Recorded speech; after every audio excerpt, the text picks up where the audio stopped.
Amici bellini, perdonatemi, nel senso che il video sulle finali, sulle coppe, doveva uscirvi domani, perché nella mia programmazione l'avevo fatto, oggi doveva essere solo analisi tattica, quindi non posso aspettare un altro giorno. L'analisi tattica domani è preistoria e ci sono delle cose interessanti da vedere. Cominciamo?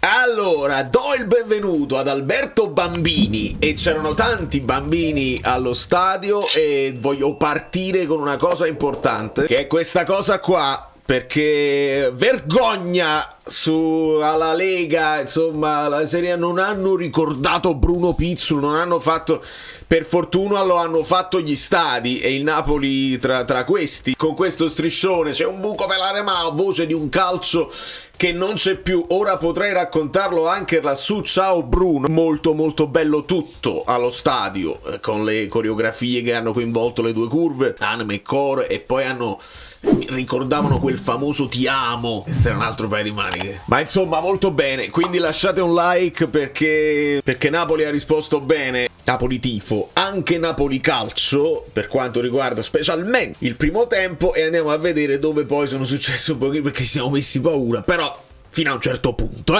spostiamoci.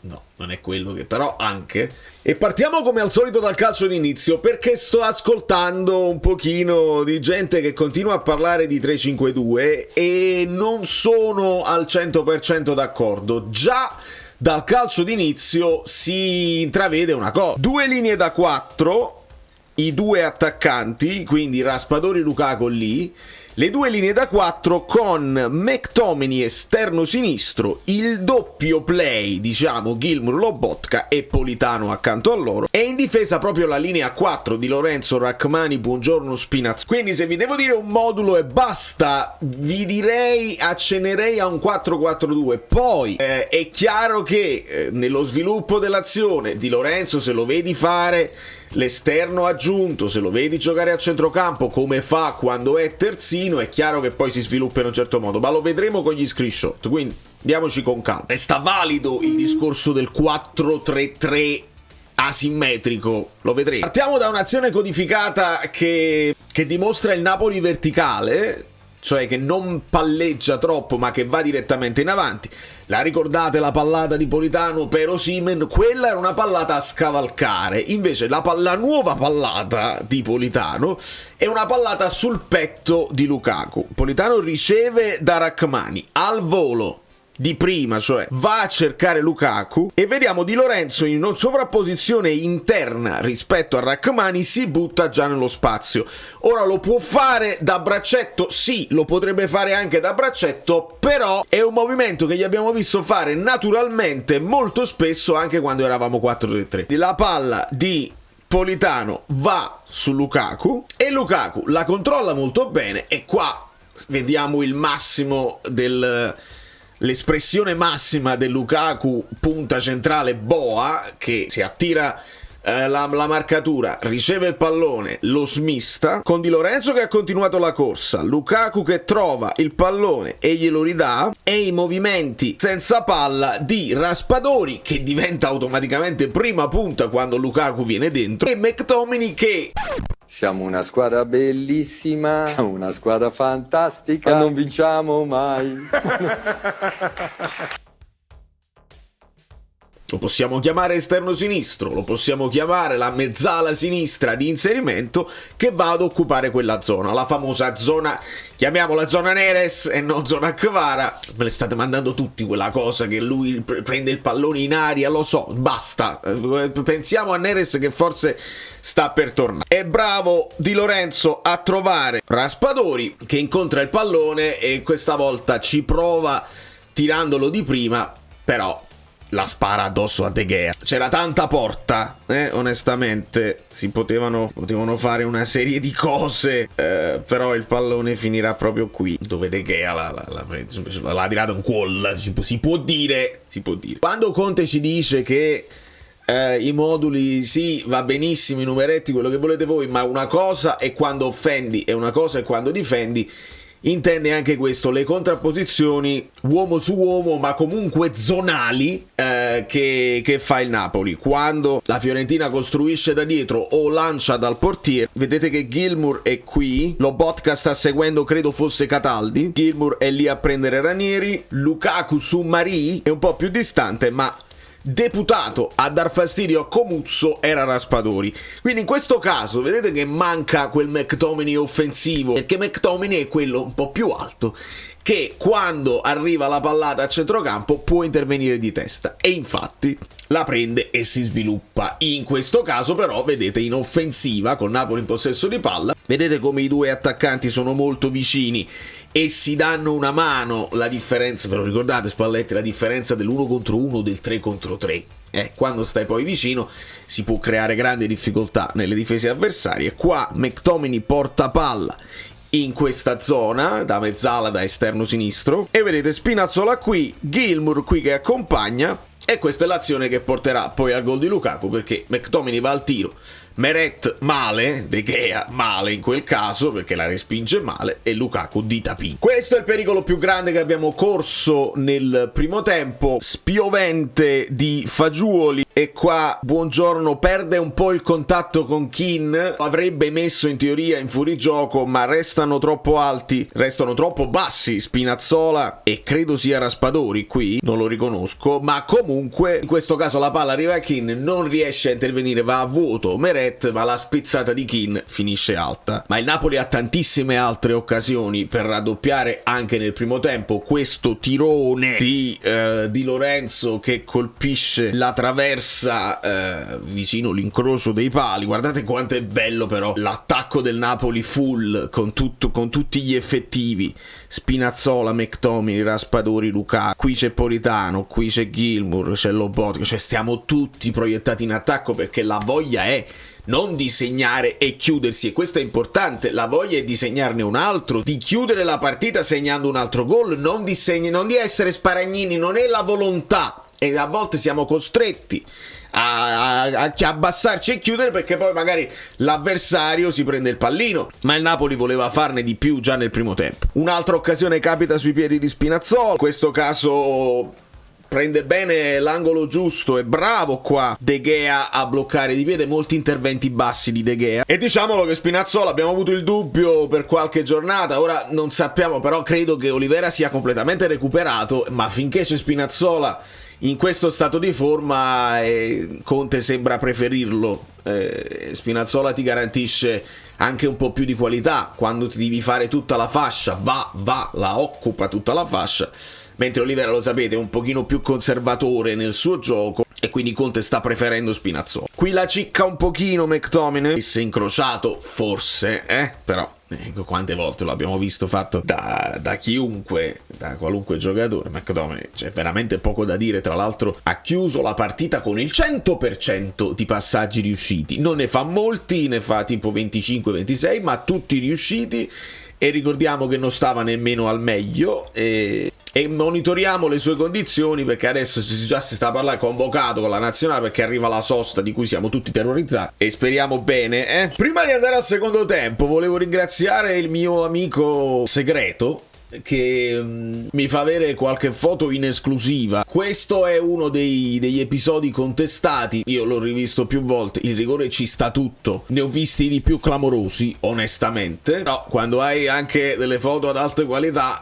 rispetto a video sgranati e replay che non convincono, e qua si vede comunque Comuzzo se lo è perso, cerca di abbracciarlo, la maglietta gliela tira, lo spinge a terra, insomma Comuzzo veramente partita di grossa difficoltà, sia quando si è confrontato con Raspadori che gli è andato via da tutte le parti, sia quando si è confrontato fisicamente con Lukaku. Comuzzo avrà bisogno di crescere e questo non c'è dubbio, ma il signor Piccione non ha ritenuto questo un episodio, né il VAR lo ha ritenuto di andarlo a vedere, ma per me è più grave quell'altra cosa. Il secondo gol arriva da un'iniziativa di Gilmour che riceve da Raspadori, controlla il pallone, Gilmour è qui, quindi si è spostato, vedete il sovraccarico dall'altra parte come faceva anche Anghis, controlla il pallone, la cede a Lukaku che tiene come al solito molto bene il suo marcatore, Lukaku controlla controllo orientato e poi passaggio in profondità per Raspadori, che intanto aveva visto il buco dove inserirsi. Questa volta controllo e tiro di sinistro invece che tirare di prima, e De Gea non ha scampo mentre si esulta, guardate quanto è bella.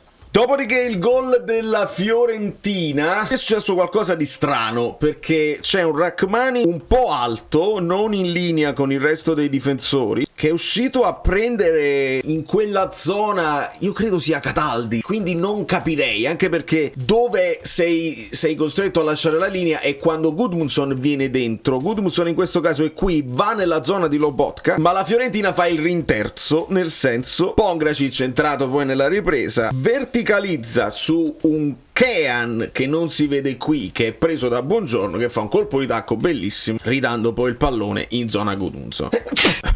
Io non credo che Meret ci potesse arrivare, onestamente. Il pallone prende un bel giro e si insacca, forte, preciso, basso. State vedendo la statistica clamorosa che sta girando, rimbalzata anche da Pastore. Noi abbiamo fatto l'analisi per tutte le partite e insomma ci provano tantissimo le squadre contro di noi a tirare da fuori, per due motivi. Uno, perché noi siamo bravi probabilmente nel blocco basso e quindi non diamo modo di entrare in area agli attaccanti ed essere pericolosi dall'interno dell'area. L'altro è perché probabilmente hanno notato che con i tiri dalla distanza alle volte Meret può andare in difficoltà, e quindi una soluzione che hanno, se non li facciamo entrare, è provarci da fuori. Ce lo siamo detti spesso, il Napoli perché non ci prova da fuori quando le squadre si chiudono, e ci provano gli avversari con noi. Ed è qui che succede il fattaccio, amici miei. Posso usare anche bello. Ah, non la posso usare veramente. Comunque sia, questa è gamba tesa su Raspadori. C'è un cricco qua, c'è un Crututu che praticamente il Napoli va a battere dopo il gol di Gudmundsson, e Lukaku lascia lì il pallone e Raspadori se ne accorge dopo. Raspadori però in tempo riesce a toccare il pallone. Gudmundsson in ritardissimo, già ammonito, gli entra così sul piede e Crutucu dice bene, insomma, pensa bene di andare ad aggredire Di Lorenzo, che chiede spiegazioni. Dice: ma come, non è giallo questo qua? Che è proprio un giallo proprio evidentissimo. Se sul rigore posso avere qualche dubbio, su questo giallo non c'è alcun dubbio, non è possibile. E il piccione è aggressivo, come stai zitto, io sono l'arbitro. Mentre con Kean sorrisi, abbracci e baci, tutto a posto. Non voglio dimenticarmi il giallo dato a Buongiorno. Per me, se voleva dare un giallo, il giallo si poteva dare qua a Rrahmani. Gudmundsson qua lo anticipa, Rrahmani in grosso ritardo lo becca, poi probabilmente dà il vantaggio perché la palla finisce in zona Kean e lì battagliano, si tirano la maglietta da entrambi, Kean e Buongiorno. Poi Buongiorno gli leva il pallone regolarmente e l'arbitro si inventa un cartellino giallo per Buongiorno abbastanza inspiegabile. Alla fine il forcing della Fiorentina non produce tanto, tant'è vero che io veramente non so che voto dare a Meret, se non un'altra occasione per il Napoli dove Simeone qua ha tutto lo specchio della porta e si lascia ipnotizzare. Qua sarebbe stato un altro assist di Lukaku. Simeone la prova a rasoterra, sai, delle volte ti va bene e finisce tra le gambe del portiere. Qua la para facile. Ho letto insulti inqualificabili su Simeone anche dopo una vittoria. Veramente il livello di alcuni tifosi è vomitevole, anche perché Simeone in due occasioni alza la testa mentre corre verso la porta per vedere se qualcuno lo sta accompagnando, quindi con grande altruismo. È uno che è un attaccante che vuole far gol, ma pensa c'è una situazione qua, se la appoggio è gol per forza. Ma nessuno lo ha seguito. Prima occasione e seconda occasione in cui guarda al centro, niente da fare, quindi a quel punto deve andare. È chiaro che, come lo abbiamo detto a Raspadori, lo diciamo a Simeone, c'erano tutta una serie di possibilità per segnare, e invece gli esce un passaggio al portiere. Io lo dico sempre di Simeone, ci sono dei momenti in cui lui è in grande forma e segna anche con le orecchie, e invece altri dove perde proprio il contatto con la partita, e da quando abbiamo dovuto adattare il nuovo modulo e Raspadori Lukaku ha più senso, e quindi sono diminuiti ancora di più i minuti per Simeone. Dire che ha sbagliato, sì, insultarlo e augurargli le peggiori cose, onestamente no. Anche perché era quasi in lacrime alla fine, eh? La vittoria fatta ed era veramente rammaricato per l'occasione sprecata. Il capitano lo cerca di tranquillizzarlo, però immagina che tu stai così, poi magari ti calmi perché i compagni ti dicono non ti preoccupare, tutto a posto, poi vai a casa e leggi, perché leggono tutto. Ricordatevi che questi leggono tutto. Vi volete divertire? E prendetevela con Leao, prendetevela con Vlahovic, che hanno i loro problemi e li finiamo di inguaiare. Non prendetevela con i nostri. Il brivido finale coinvolge un po' questa respinta di Billing, un po' alla Sanfrason, come si suol dire in francese. Lungo, però non fa altro che rimbalzare poi il pallone in zona Ndour, che per fortuna la svilgolerà tantissimo. Però qua c'è da sottolineare un abbraccio che a stento forse si vede, cioè, Rachmani e Juan Jesus che si abbraccia. Speriamo che vada tutto bene. Si perdono un po' gli uomini, c'è anche De Gea davanti, qua proprio si abbracciano Rachmani e Juan Jesus. Speriamo bene. E qua un po' di panico è venuto. Vedete, parlando di moduli, come ci si può divertire. In questo caso vediamo Di Lorenzo qui, Buongiorno qui che porta palla, e c'è Rachmani come vertice finale, e quindi la difesa a 3, due mediani, due play, Lobotka, Gilmour, e in avanti vedete tutti quelli in avanti, cioè Politano, Lukaku, Raspadori, McTominay e Spinazzola. Quindi in questo caso stiamo parlando di un 3-2-5 con però Raspadori punta più centrale, anche perché lo sapete che Lukaku viene dentro e McTominay va poi alle spalle. Anche in quest'altra azione lo vedete molto bene, McTominay qui, Raspadori qui e Lukaku qui. Quindi una sorta di tridente con Raspadori centrale, Lukaku a destra e McTominay a sinistra, ovviamente Politano e Spinazzola dietro di me, con Buongiorno che porta palla. Qui vedete le contrapposizioni, Gudmundsson che si abbassa tantissimo e Rachmani che lo segue fino al limite dell'area, e nel secondo tempo lo ha fatto Buongiorno. Guardate come stiamo alti in pressione, quindi, e qua stiamo al 64esimo, già era cominciata la Fiorentina ad avere un po' più di possesso palla, ma non ci siamo schiacciati, quindi dire che poi ci siamo abbassati volontariamente, li abbiamo aspettati fino a là, no, non è così. Abbiamo provato comunque a pressarli alti. Poi è chiaro, nel finalissimo, quando entra anche Juan Jesus, quando entra Olivera, quando Spinazzola diventa quinto dall'altra parte, sì, lì ci siamo abbassati un po'. Ciò non toglie che Oriali è bellissimo. Scusate, spostati un attimo, volevo far vedere, guardando dall'attack momentum, quando il Napoli pressa è veramente attaccante, mentre quando lo ha fatto la Fiorentina nel secondo tempo, onestamente poca roba. Il migliore della partita è De Gea con un 9.2, ma nonostante qua lo disegnano 3-5-2, se andiamo a vedere la posizione media, e qua diventa veramente interessante. Io lo vedo come un 4-4-2, però dobbiamo andare a vedere poi dove hanno giostrato. Vedete lo Spinazzola a tutta fascia sulla sinistra, come il Di Lorenzo a tutta fascia sulla destra. Questo non è una hitmap di un braccetto di destra, è la hitmap di un terzino come Di Lorenzo. Si sovrappone perfettamente quella di Politano. Rachmani centrale di destra, Buongiorno centrale di sinistra, Lobotka regista centrale, Gilmour un po' più a destra, quindi un po' più mezzala destra che non secondo mediano. Molto lo fa McTominay, come vedete, che è mezzala sinistra, va anche a concludere. Interessante anche la posizione, tutti i tocchi di Raspadori un po' a tutto campo, e quelli di Lukaku che per una volta risulta punta più avanzata, a differenza di quando gioca isolato, dove risulta più avanzato Politano come posizione media di solito, e questa volta Lukaku può fare la punta. Vedete, nel secondo tempo gli abbiamo concesso questo 63% di possesso palla alla Fiorentina, ma 0,18 di XG, poca roba. Scusate, nel gruppo si parla di calciomercato, ma non è il caso. Insomma, signori, le pagelle mi faccio aiutare anche, metto in sovraimpressione poi anche le pagelle del gruppo Telegram, forse sono stati un po' più generosi di me, ma tant'è. Do 5,5 a Meret, non per il gol preso, ma per quell'occasione di Keane nel primo tempo. Lì va a vuoto Meret, purtroppo là se lo perde un po' Buongiorno e un po' Meret. Di conseguenza 6,5 a Di Lorenzo, tendente al 7, ricordiamo la traversa che prende. 5,5 Rachmani, che non mi aveva convinto nemmeno nel primo tempo, e poi l'abbiamo visto a farfalline. Buongiorno quindi 6, molto meglio degli altri però nel primo tempo quella situazione di Keane.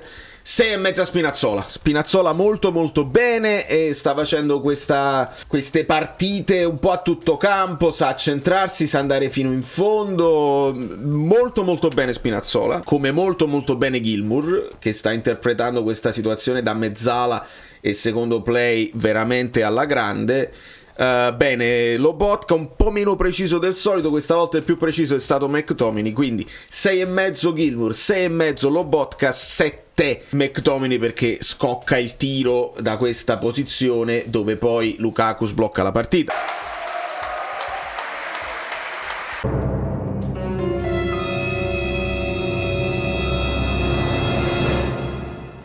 Sei per Politano, che ci prova sempre, non sempre con grande efficacia, ma ci prova sempre. E diamo 7,5 Lukaku e 7 a Raspadori.